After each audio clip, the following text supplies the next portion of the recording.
সুপ্রিয় দর্শক মণ্ডলী, চলে আসলাম আগামীকাল 11 জুন বৃহস্পতিবার 2026 এই মুহূর্তের খুবই গুরুত্বপূর্ণ মেঘবৃষ্টি, নিম্নচাপ, কালবৈশাখী, ঘূর্ণিঝড় এবং আবহাওয়ার নতুন আপডেট নিয়ে। এবার বিদায় নিতে চলেছে গ্রীষ্মকাল, আসতে চলেছে বর্ষার মৌসুম। ইতিমধ্যেই দেশের পশ্চিমাঞ্চলে সক্রিয় হয়েছে ভয়াবহ কালবৈশাখী মেঘমালা, যার প্রভাবে আর কিছুক্ষণের মধ্যেই রংপুর, রাজশাহী, ময়মনসিংহ, সিলেট, ঢাকা, খুলনা, বরিশাল এবং চট্টগ্রাম বিভাগের বেশ কয়েকটি জেলায় শুরু হতে চলেছে ভারী থেকে অতি ভারী বর্ষণ। ইতিমধ্যেই আবহাওয়া অধিদপ্তর থেকে জানানো হয়েছে বিশেষ সতর্কবার্তা। এছাড়াও বর্ষার শুরুতেই বঙ্গোপসাগরে তৈরি হতে চলেছে মৌসুমী লঘুচাপ, যার প্রভাবে উপকূলীয় অঞ্চলগুলোতে হতে পারে ভারী থেকে অতি ভারী বর্ষণ, দেখা দিতে পারে বন্যা পরিস্থিতি। আজ 10 জুন বুধবার এবং আগামীকাল 11 জুন বৃহস্পতিবার আগামী 24 থেকে 48 ঘন্টা কোন কোন অঞ্চলের আবহাওয়া কেমন থাকতে পারে, কোন কোন অঞ্চলে হতে পারে বিক্ষিপ্ত ঝড় বৃষ্টি জানিয়ে দিব আজকের ভিডিওটির মাধ্যমে। তাই প্রিয় দর্শক, আপনি দেশের কোন জেলা থেকে আবহাওয়ার খবরটি দেখছেন কমেন্ট করে জানিয়ে দিন। প্রতিদিনের আবহাওয়ার আপডেট খবর পেতে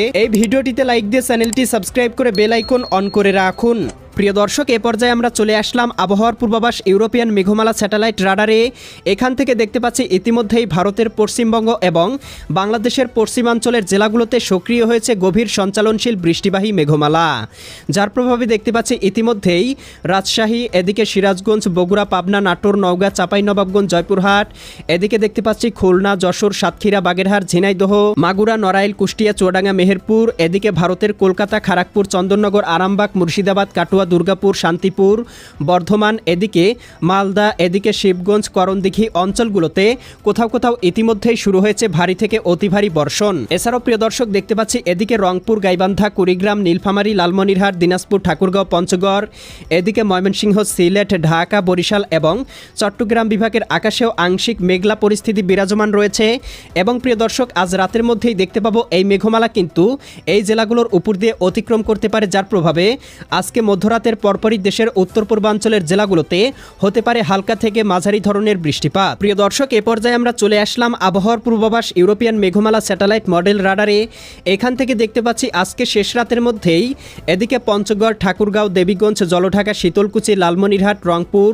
এদিকে চিলমারি, চররাজীবপুর, বাহাদুরবাদ, পীরগঞ্জ, বিরামপুর, দিনাজপুর, সৈয়দপুর, কাহারোল অঞ্চলগুলোতে কোথাও কোথাও সর্বোচ্চ 18 থেকে 20 মিলিমিটার বৃষ্টিপাত হতে পারে। একই সাথে এদিকে ময়মনসিংহ, জামালপুর, শেরপুর, নেত্রকোনা, রাজশাহী, সিরাজগঞ্জ, বগুড়া, পাবনা, নাটোর, নওগাঁ, চাঁপাইনবাবগঞ্জ, জয়পুরহাট, এদিকে দেখতে পাচ্ছি পাংশা, বালিয়াকান্দি, ফরিদপুর, দোহার, এদিকে ঢাকা, ধামরাই, নগরপুর, টাঙ্গাইল, বাসতৈল, কাপাসিয়া, কটিয়াদি, কিশোরগঞ্জ, এদিকে আলমডাঙ্গা, মেহেরপুর, করচাঁদপুর, দামোহদা অঞ্চলগুলোর আবহাওয়া গভীর মেঘমালায় ঢেকে যেতে পারে। তবে এদিকে সিলেট বিভাগের কয়েকটি অঞ্চলে হালকা বৃষ্টিপাত হতে পারে, বিশেষ করে জকিগঞ্জ, জয়ন্তীপুর, চতকবাজার, বিশ্বম্ভরপুর, ফেনারবাগ, জয়ন্তীপুর, এদিকে সিলেট, বালাগঞ্জ, কুলাউড়া, বড়লেখা অঞ্চলগুলোতে সর্বোচ্চ 8 থেকে 10 মিলিমিটার বৃষ্টিপাত হতে পারে। এছাড়াও প্রিয় দর্শক, আগামীকাল 11 জুন বৃহস্পতিবার সকালের মধ্যেই দেখতে পাবো বৃষ্টি বলয়টি কিন্তু আস্তে আস্তে বিস্তার লাভ করতে শুরু করবে, যার প্রভাবে রংপুর বিভাগ এবং রাজশাহী বিভাগে হতে পারে ভারী থেকে অতি ভারী বর্ষণ। বিশেষ করে রংপুর, গাইবান্ধা, কুড়িগ্রাম, নীলফামারী, লালমনিরহাট, দিনাজপুর, ঠাকুরগাঁও, পঞ্চগড়, এদিকে ময়মনসিংহ, জামালপুর, শেরপুর, নেত্রকোনা, সিলেট, সুনামগঞ্জ, হবিগঞ্জ, মৌলভীবাজার, রাজশাহী, সিরাজগঞ্জ, বগুড়া, পাবনা, নাটোর, নওগাঁ, চাঁপাইনবাবগঞ্জ, জয়পুরহাট জেলাগুলোতে আগামীকাল সকালের মধ্যেই হালকা থেকে মাঝারি ধরনের বৃষ্টিপাত হতে পারে। এছাড়াও ভারতের উত্তরবঙ্গ, পুরুলিয়া, মালদা, শিলিগুড়ি, দার্জিলিং, কোচবিহার, জলপাইগুড়ি, আলিপুরদুয়ার, ধুবড়ী, তুরা, এদিকে গোয়ালপাড়া, গুয়াহাটি, ধুবড়ী অঞ্চলগুলোতে কোথাও কোথাও হতে পারে হালকা থেকে মাঝারি ধরনের বৃষ্টিপাত। এছাড়াও প্রিয় দর্শক, আগামীকাল দুপুরের মধ্যেই দেখতে পাবো বৃষ্টি বলয়টি সারা দেশব্যাপী বিস্তার লাভ করতে পারে, যার প্রভাবে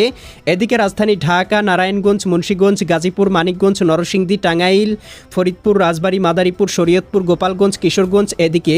বরিশাল, পটুয়াখালী, ভোলা, বরগুনা, ঝালকাঠি, পিরোজপুর, এদিকে খুলনা, যশোর, সাতক্ষীরা, বাগেরহাট, ঝিনাইদহ, মাগুরা, নড়াইল, কুষ্টিয়া, চুয়াডাঙ্গা, মেহেরপুর, ভারতের পশ্চিমবঙ্গ, এদিকে কলকাতা, খড়গপুর, চন্দননগর, আরামবাগ, শান্তিপুর, বর্ধমান এই জেলাগুলোতেও হালকা বৃষ্টিপাত হতে পারে। একই সাথে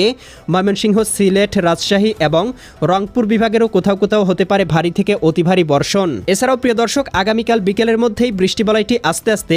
দেশের দক্ষিণাঞ্চল পর্যন্ত বিস্তৃতি লাভ করতে পারে, যার প্রভাবে এদিকে সাজেক, দিঘিনালা, খাগড়াছড়ি, লংদু, মানিকছড়ি, ফাটিকছড়ি, রাঙামাটি, হাটহাজারি, বিলাইছড়ি, রাজস্থলী, রওনছড়ি, সাতকানিয়া, চকুরিয়া, কুতুবদিয়া, মহেশখালী, টেকনাফ, এদিকে চৌমুহানি, রায়পুর, হাজীগঞ্জ, লাকসাম, কুমিল্লা, ব্রাহ্মণপাড়া, ব্রাহ্মণবাড়িয়া, এদিকে দেখতে পাচ্ছি বরিশাল, ভোলা, বুরহানুদ্দিন, লালমোহন, চরফেশন, হাতিয়া, খুলনা, যশোর, সাতক্ষীরা, বাগেরহাট, ঝিনাইদহ, মাগুরা, নড়াইল, কুষ্টিয়া, চুয়াডাঙ্গা, মেহেরপুর, রাজধানী ঢাকা, নারায়ণগঞ্জ, মুন্সিগঞ্জ, গাজীপুর, মানিকগঞ্জ, নরসিংদী, টাঙ্গাইল, ফরিদপুর, রাজবাড়ী, মাদারীপুর, শরীয়তপুর, গোপালগঞ্জ, কিশোরগঞ্জ, বরিশাল, এদিকে দেখতে পাচ্ছি ময়মনসিংহ, সিলেট এবং এদিকে রাজশাহী বিভাগেরও বেশ কয়েকটি জেলায় হতে পারে হালকা থেকে মাঝারি ধরনের বৃষ্টিপাত। আগামীকাল রাতের মধ্যেই দেখতে পাবো বৃষ্টিবলয়টি আস্তে আস্তে উধাও হয়ে যাবে, তবে মধ্যরাতের পরপর আবারও দেশের উত্তরবঙ্গের জেলাগুলোতে সক্রিয় হতে পারে বৃষ্টিবলয়, যার প্রভাবে সিলেট, সুনামগঞ্জ, হবিগঞ্জ, মৌলভীবাজার, ময়মনসিংহ, জামালপুর, শেরপুর, নেত্রকোনা, এদিকে রাজশাহী, সিরাজগঞ্জ, বগুড়া, পাবনা, নাটোর, নওগাঁ, চাঁপাইনবাবগঞ্জ, জয়পুরহাট, এদিকে রংপুর, গাইবান্ধা, কুড়িগ্রাম, নীলফামারী, লালমনিরহাট, দিনাজপুর, ঠাকুরগাঁও, পঞ্চগড় জেলাগুলোতে হতে পারে হালকা থেকে মাঝারি ধরনের বৃষ্টিপাত এবং এই বৃষ্টিবলয়টি কিন্তু আগামী বেশ কয়েকদিন বাংলার আকাশে অব্যাহত থাকতে পারে, যার প্রভাবে সারা দেশের ৮ বিভাগের ৬৪ জেলাতেই হতে পারে হালকা থেকে মাঝারি ধরনের বৃষ্টিপাত এবং আমরা দেখতে পাবো আগামী কয়েকদিনের মধ্যেই একটি মৌসুমী লঘুচাপ দেশের উপকূলবর্তী অঞ্চলে আছড়ে পড়তে পারে, যার প্রভাবে উপকূলীয় অঞ্চলগুলোতে হতে পারে ভারী থেকে অতি ভারী বর্ষণ। প্রিয় দর্শক, আমরা চলে আসলাম তাপমাত্রা পূর্বাভাস স্যাটেলাইট চিত্রে। এখান থেকে দেখতে পাচ্ছি আগামীকালকের মধ্যেই রংপুর বিভাগের সর্বোচ্চ তাপমাত্রা থাকতে পারে ৩১ ডিগ্রি সেলসিয়াস, এদিকে রাজশাহী বিভাগে ৩০ ডিগ্রি, এদিকে ময়মনসিংহ বিভাগে ৩০ ডিগ্রি, সিলেট বিভাগে ৩১ ডিগ্রি, এদিকে ঢাকা বিভাগের কোথাও কোথাও ৩১ ডিগ্রি, খুলনা বিভাগে ২৭ থেকে ২৮ ডিগ্রি, বরিশাল বিভাগে ৩০ ডিগ্রি, চট্টগ্রাম বিভাগে ৩০ ডিগ্রি, ভারতের ত্রিপুরা রাজ্যে ২৮ ডিগ্রি, ভারতের পশ্চিমবঙ্গের দু একটি অঞ্চলে ৩৫ থেকে ৩৬ ডিগ্রি সেলসিয়াস পর্যন্ত উঠে যেতে পারে এবং আগামী কয়েকদিন কিন্তু হালকা থেকে মাঝারি ধরনের তাপপ্রবাহ দেশের উপর অব্যাহত থাকতে পারে, তবে বৃষ্টিবলয়ের কারণে কিন্তু আগামী কয়েকদিনের মধ্যেই মোটামুটি বাংলার আকাশ থেকে তাপপ্রবাহ বিদায় নিতে পারে। প্রিয় দর্শক, আমরা চলে আসলাম বায়ু প্রবাহ স্যাটেলাইট রাডারে। এখান থেকে দেখতে পাচ্ছি দেশের উপর দিয়ে ঘন্টায় ১৫ থেকে ২০ কিলোমিটার বেগে হালকা পরিসরে বায়ু প্রবাহিত হচ্ছে এবং সমুদ্র উপকূলীয় অঞ্চলগুলোতে ২০ থেকে ৩০ কিলোমিটার বেগে হালকা পরিসরে বায়ু প্রবাহিত হচ্ছে। এছাড়াও প্রিয় দর্শক, আগামী কয়েকদিনের মধ্যে বায়ু প্রবাহটা কিছুটা বৃদ্ধি পেতে পারে, তবে আগামী ১০ দিনের মধ্যে বঙ্গোপসাগরে কোনো লঘুচাপ, নিম্নচাপ বা